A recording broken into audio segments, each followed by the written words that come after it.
Hello बच्चा party, welcome to my channel Renu's Vidya वाटिका।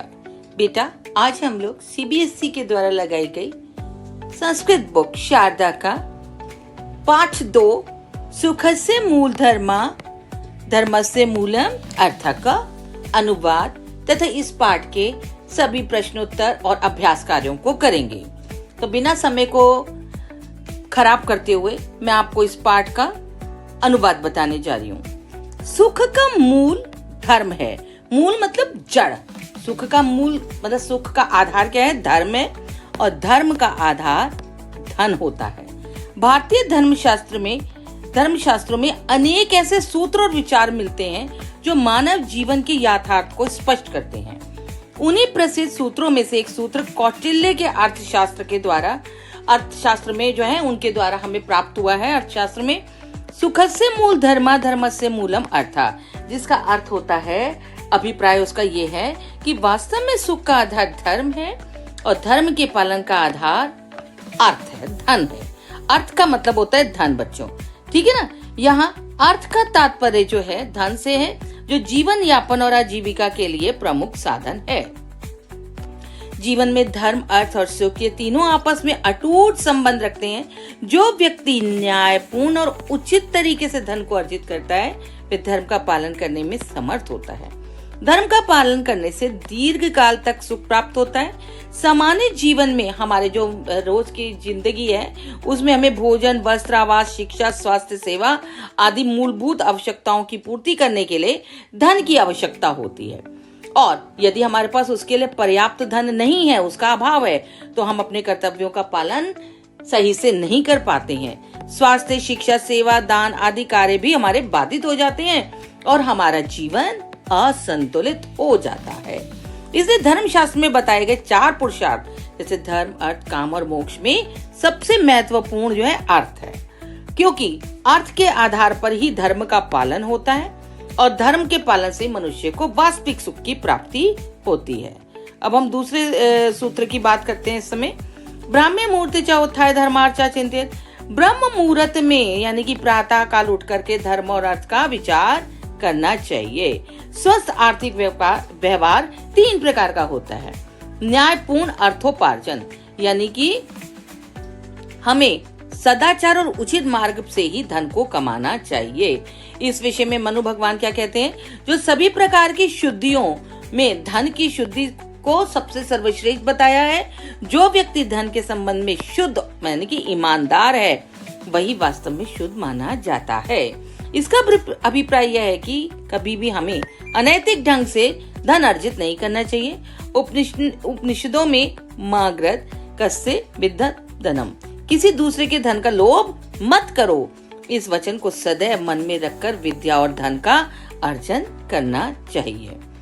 दूसरा point है औचित्यपूर्ण व्यय। हमें जो भी हम खर्च करें वो आवश्यकता के अनुसार करना चाहिए, जिससे मतलब हमें कहाँ का खर्च करना है? स्वास्थ्य की रक्षा के लिए, शिक्षा की प्राप्ति के लिए तथा आत्मरक्षा के लिए किया गया व्यय ही उचित माना गया है। दिखावे और विलासिता के लिए किया गया खर्च अनुचित या अपव्यय कहलाता है। इसलिए प्रत्येक व्यक्ति को अपने खर्च का लेखा जोखा रखना चाहिए, यानी कि उसको लिख के रखना चाहिए और समय समय पर उसकी समीक्षा भी करनी चाहिए। यानी कि उसको एक बार हमें फिर से देखना चाहिए कि क्या हमने जो लिखा था वो सही लिखा है, कहीं हमसे कोई गलती तो नहीं हो रही है। भविष्य के लिए भी हमें संचय करना चाहिए। कमाई का कुछ भाग भविष्य के लिए अवश्य बचा कर रखना चाहिए। बचत करने से व्यक्ति आत्मनिर्भर बनता है और आत्मनिर्भरता ही स्वाभिमान का आधार है। संकट के समय भी स्वाभिमानी व्यक्ति दूसरों की आर्थिक सहायता करता है और जो स्वाभिमानी लोग होते हैं वे किसी से सहायता नहीं मांगते हैं। विद्यार्थियों को आर्थिक व्यवहार में अनेक ऐसी आदतों से बचना चाहिए जो अनावश्यक खर्चों को बढ़ाती हैं। बिना आवश्यकता की वस्तुएं खरीदना, फैशन के कारण बार बार वस्त्र बदलना, पर्यटन, मनोरंजन, खेल, व्यसन तथा विलासिता आदि की वस्तुओं पर अधिक धन नहीं खर्च करना चाहिए। वो क्या कहलाता है? अपव्यय कहलाता है। इससे न केवल धन की हानि होती है बल्कि स्वास्थ्य की भी हानि होती है और स्वास्थ्य बिगड़ने पर धन का व्यय और अधिक बढ़ जाता है।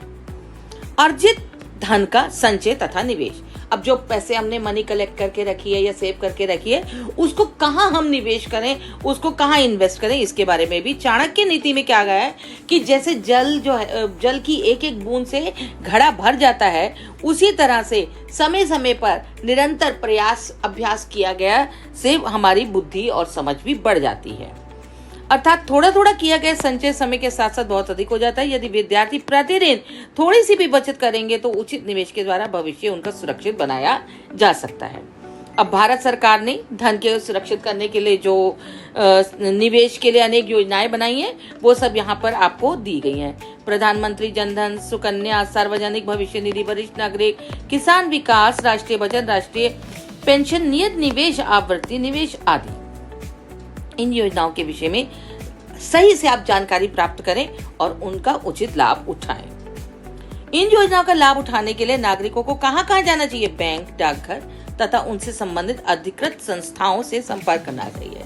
जो भी हमारे एजेंट्स होते हैं, जैसे LIC है या बीमा पॉलिसीज हैं, उनके एजेंट होते हैं, उनसे हमें संपर्क करते रहना चाहिए। इन योजनाओं से क्या होता है? कठिन परिस्थितियों में हमें आर्थिक सुरक्षा ही नहीं प्राप्त होती, बल्कि हमारे धन में भी निरंतर वृद्धि होती है। तो ये आपको ये सारी यहाँ पर ये बताई गई है कौन कौन सी है। अब इसके अलावा आर्थिक अनुशासन का महत्व इस पाठ का महत्वपूर्ण अंग है। भौतिक वस्तुओं के प्रति अत्यधिक आकर्षण या के कारण अनावश्यक खर्च बढ़ जाता है। इससे व्यक्ति की आर्थिक स्थिति कमजोर हो जाती है। दूसरी ओर आर्थिक साक्षरता के अभाव में भी उचित आर्थिक प्रबंधन नहीं हो पाता है। इसलिए बुद्धिमान विद्यार्थियों को चाहिए कि वे धन का उचित अर्जन करें, खर्च की सीमा तय करें, आपातकाल के लिए अपने धन को बचाएं और दीर्घकालीन निवेश यानी कि FDs वगैरह को अनुशासन पूर्वक उनको अपने जीवन में ले लें।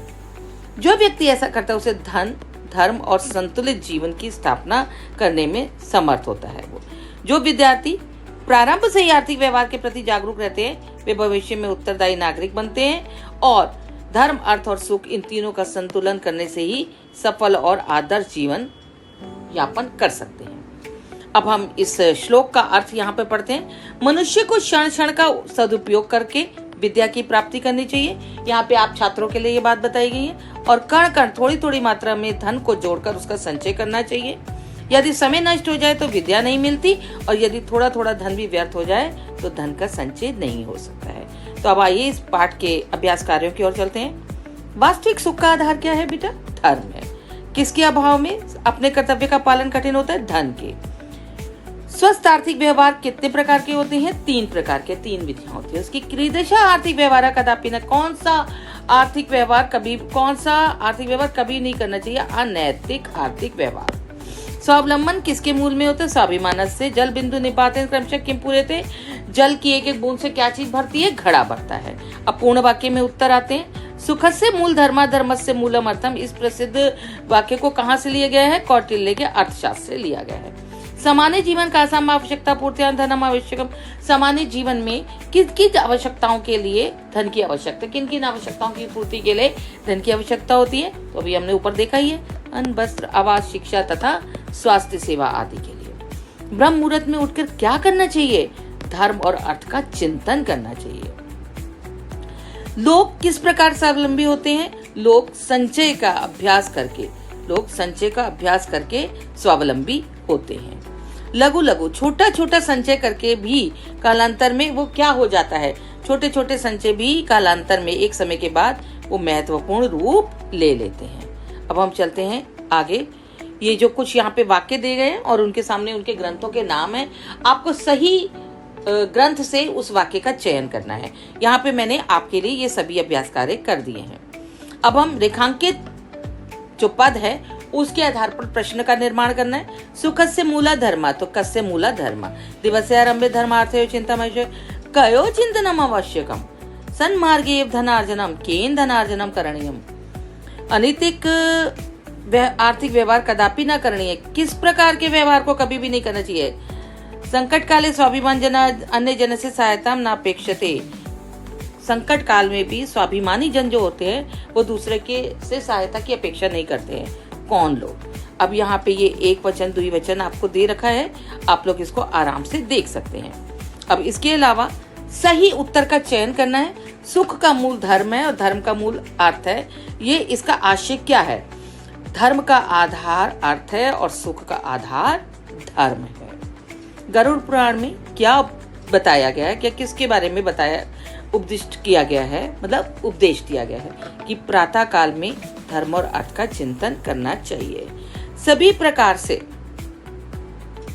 यहाँ पर है सर्वेषाम एव शोचनार्थम शौचम परम स्मृतम इतस्य तात्पर्यम किम कि अर्थ शौचम सर्वोपरि अन्य विध शौचभ्य श्रेया। अब हम आगे चलते हैं। छात्र क्रियमाणव्य, छात्रों ये बताइए कि कौन सी चीज अपव्यय वाली है, जिसमें खर्च जो है वो बेकार का होता है। कौन सा? विलासजन्य व्यय। जो विलासजन्य व्यय होता है उसको बताया गया है यहाँ पे। ठीक है, अब हम इसका आगे करते हैं। लास्ट आंसर है और जल बिंदु निपातीन क्रमशः, एक क्वेश्चन रह गया छात्रों। जल बिंदु निपातेन क्रमशः पूर्यते घटा, इसका इस वाक्य में क्या बताया कि ये इस वाक्य को किसने कहा है? चाणक्य। तो बच्चों, आपको इस पाठ के अनुवाद, प्रश्नोत्तर आदि समझ में आ चुके हैं। यदि आपको कोई भी प्रश्न में संशय है तो आप लोग मुझसे कमेंट्स में बता सकते हैं या पूछ सकते हैं। Thank you class.